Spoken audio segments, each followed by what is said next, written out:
الرئيسية منوعات خليجية. كريستيانو رونالدو يتحدث باللغة العربية بعد ظهوره بالزي السعودي.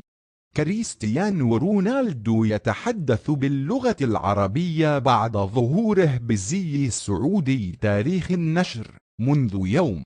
كريستيانو رونالدو يتحدث باللغة العربية بعد ظهوره بالزي السعودي بعد أن خطف اللاعب كرة القدم البرتغالي كريستيانو رونالدو الأنظار إليه بالتجول بالزي السعودي عاد من جديد ليفاجئ الجمهور بالحديث باللغة العربية.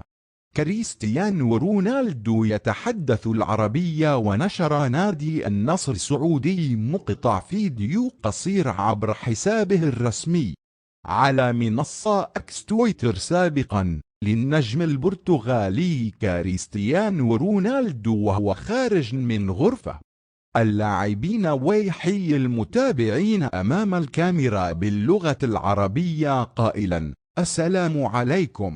وتداول رواد مواقع التواصل الاجتماعي فيديو حديث رونالدو بالعربية على نطاق واسع، خاصة أنه جاء بعد أيام قليلة من ظهور اللاعب الدولي التجول في الشوارع بالزي التقليدي السعودي مع صديقته في شوارع الرياض. ظهور كريستيانو بالجلباب السعودي. وتداول رواد السوشيال ميديا فيديو رونالدو وهو يرتدي الجلباب الأبيض في شوارع الرياض، وتفاعل ومعه معبرين عن سعادتهم بظهوره بزي التقليدي، حيث أشاد الكثيرون بتفاعل رونالدو مع المجتمع السعودي بعد انضمامه لنادي النصر، حيث أكد من خلال تصرفه هذا هو نقله صورة إيجابية لكل متابعيه ومحبيه، وهذه ليست المرة الأولى التي يرى بها العالم كريستيانو رونالدو وهو يرتدي الزي السعودي، حيث ظهر من قبل وهو يرتدي الشماخ السعودي، وذلك من بعد انضمامه إلى صفوف نادي النصر السعودي في ديسمبر الماضي في صفقة تاريخية،